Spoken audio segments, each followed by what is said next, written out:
Hey, what's going on, guys? DBD Mando signing on here, and welcome back to another lore for Dead by Daylight. And this time we are covering Elodie, and we're also getting her Adept because apparently I didn't have it. So we're gonna do both in once. So we're gonna cover her bio, and then we'll go into her lore or her backstory. But anyways, guys, hope you guys enjoy. We'll see you there. Elodie Riccotto, backstory. Born into a lush Parisian household, Elodie Riccotto grew up in a comfortable home miles away from the verdant island of Madagascar, her parents' birthplace. Her backpack was always heavy and usually contained no schoolwork.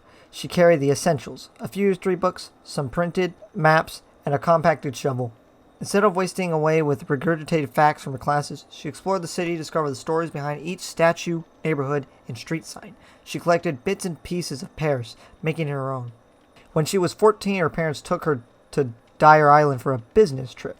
To her grand disappointment, the island was a private site for exclusive members of the Imperati. She was forced to attend pretentious and awkward social mixers daily. After a few weeks on the island, she met the pariahs, like-minded teenagers who had no interest in being pawns for their parents' political chessboard. On dull, rainy nights, she would convince them to sneak out and explore the island unsupervised. One foggy evening, they stumbled upon an abandoned internment camp. Felix, one of the pariahs, didn't want to go in, but Elodie insisted. Inside, they found a strange underground laboratory in ruins. The pariahs grew excited, browsing through the strange apparatuses for trophies and mementos. But Elodie noticed something in the far left corner of the wall. Odd scratches in the shape of a circle. She ran her fingernails against the cold, cool concrete. The marks were deep and narrow. Warm whisper suddenly sent her mind adrift. Deeper rumbling thunder, black glistening waves, and ashen sanded beach came complete. She was compelled to touch the ice-cold sand and draw a circle with a line in the middle. A sharp thunderclap and the lightning whipped the sky. The ground shook as sleek obsidian claws tore through the concrete floor, ripping the earth open. The building began to collapse, and Elodie spotted her mother wielding a bizarre instrument while her father told her to run. Then, complete darkness. Elodie never saw her parents again. For years, this nightmare woke her in the middle of the night, cold, sweating, shaking like a leaf. As a child who suffered from night terrors and often resisted to go to bed, to soothe her mind, her grandma would light a tea candle and tell her stories until the wick extinguished in a hot pool of liquefied wax. The perfume of the warm vanilla-scented wax would lull Elodie to sleep as she envisioned stories of legendary heroes defeating fear and foes. Elodie had forgotten the stories, but still remembered her longing for the verdant Malagasy rainforest and colossal mountains that her grandmother described.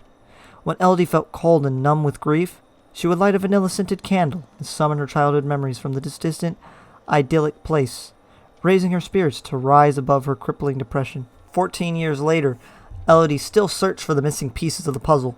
No rational explanation could explain her parents' disappearance, so she'd been looking elsewhere. Researched any and all legends that mentioned a dark force that snatched people at night without a trace. From there, she translated old tales and built a tapestry of narratives from around the world and corroborated the uncanny way her parents had vanished on Dyer's Island. She gathered artifacts made by ancient civilizations who sought to destroy or resurrect the incomprehensible and indescribable thing that took her parents. There were various names for it, differing from one language to the next. The abyss, the infinite, the whole. Her findings pushed her further into the dark field of occultism. The pariahs were gone. She alienated them from her theories. She refused to give up on her parents. Elodie set out into the cold, misty evening. She turned a corner, leaving Paris 13th arrondissement, an eccentric neighborhood with a substantial library dating from the Middle Ages. She had pressing work to do for her Shah, the collector, an occult specialist who archived rare artifacts. He had recruited her after salvaging a rare stolen Maori statue of spidery fangs from like claws she'd seen on Dyer's Island. For the next 5 years, Elodie had been procuring occult relics for the collector. In exchange, he provided large sums of money, equipment, and precise information about obscure manuscripts. Just as the collector requested, she had secured the annals of a witch trial convicting a mother birthing conjoined twins in the 17th century. According to a legend, an occult incantation was engraved on a set of skulls, all of which the collector possessed except one, the witch's skull. There were no traces where the skull was now, but Elodie had found a newspaper article dating back to the same year, mentioning that most of the remains had relocated to the catacombs to avoid a pandemic. Elodie was acting on a hunch. Breaking into the catacombs to retrieve a lost skull involved certain risks, but no more than the previous work she'd done for the collector. With a flashlight, she followed the ancient layout of the catacombs and spotted a collapsed wall. A few large stones blocked the way in. She grabbed her portable XRF analyzer and scanned the materials of the wall. Working for the collector had its perks. The brick mortar had poorly mixed, showing high traces of sand.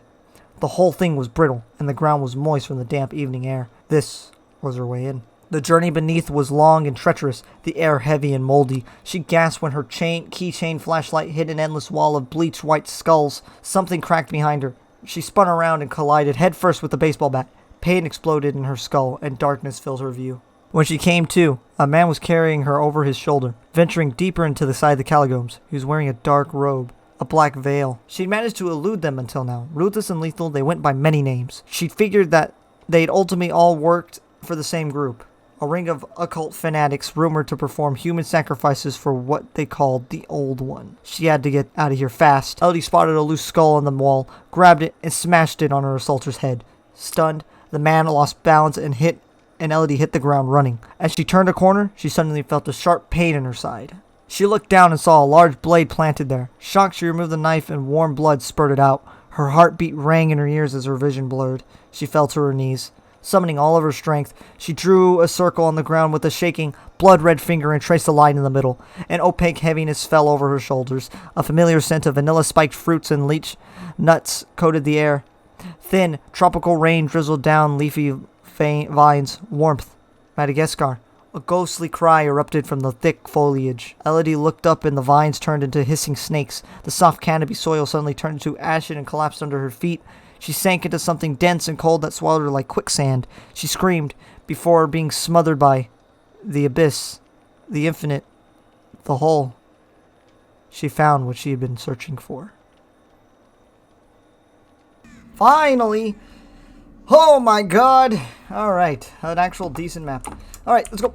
Let's go. Let's go. We got work. Come on, we got work. Work. Work. Work and run. Work and run. Work and talk and work. Walk and talk. Walk and talk.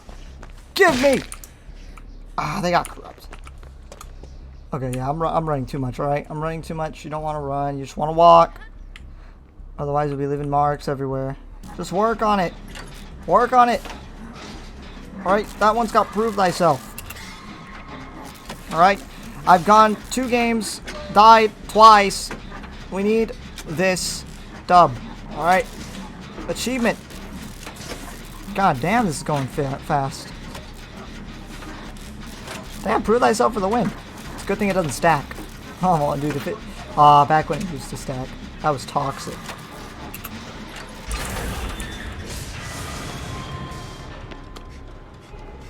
Okay. Okay. Killer's probably chasing around him or something. Come on. Come on. Come on. Come on. Oh, that's the pumpkin I kicked. I went back? Okay. And they got a whole ass minute. What have you been doing? Ah, another gen. Prove thyself, lady. How you doing? Man, watch me, like, only be able to get out of here just because the killer's AFK. I mean, achievement's an achievement, so I'll take it. Keep working on this gen. Oh, they got another one. Where is this killer? I gotta make sure I pip. Ah, make sure I pip. Faster. Work faster.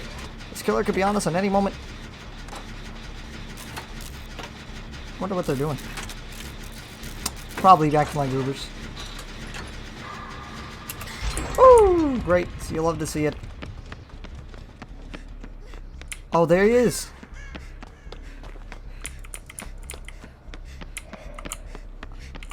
Okay, well, Michael's AFK. So, fun. My dogs are barking up a storm. Alright, if I can get this, please. Oh my god. I feel like I've kicked so many pumpkins. I just need one more. I got 2 pranks in the last game. I was like, what? But, yeah. There's gotta be more pumpkins, right? Pumpkin, oh pumpkin, oh pumpkin. Oh, somebody's working on it. I'll help you. I'll help you out. What's your name? I forgot your name. Steve. I'll help you out, Steve. I would like to get at least iridescent freaking light bringer. I feel like The Lightbringer's iridescent. Nope. Mine. Mine, suck it. Nice. So, I mean, that's iridescent, and my Unbreakable's iridescent. But everything, I have no altruism. I think probably bronze benevolence. And Evader, the killer, is a Michael, so you can't really do anything there.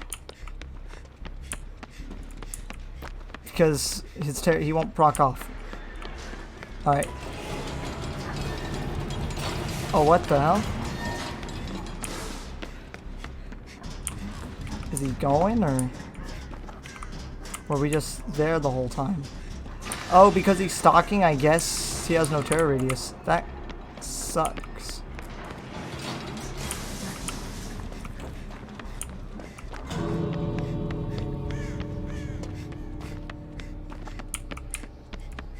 They opened the door. They were like, peace. I guess. Sheesh. Alright, we'll leave then. God damn. What a boring game. But, you know, achievement's achievement. God damn, Elodie. Alright, well, I'll just head out. We'll do a little spin, do a little spin, do a little spin. Person's probably getting stuff. Anyway, let's go. There it is, the achievement. Got it. It sucked. I got it though. Oh man, what an easy game. Oh, AFK killers. Honestly, after all that, I could use that. We safetied though, because we had iridescent. Really? Wait. Wait. Silver Lightbringer? What? Give me. I was freaking... Oh, and Dull and Totems as well. Oh, he killed... Oh my god, he killed the person that stayed. Oh my god. He had a tombstone feast. That's amazing. Oh, I wish I saw that. That's hilarious. Alright guys, that's gonna be it for the video. Sorry that the game was kind of meh, but I did get the achievement. I stay for you. Amazing. I hope you guys enjoyed the lore. Achievement was very easy to get, at least. That's another achievement down. But anyways guys, hope you guys enjoyed. If you want more lore videos, be sure to blast that like button in this universe.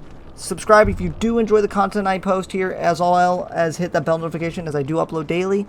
And as always, I'll see you guys in the next video. DBC Mando, signing out.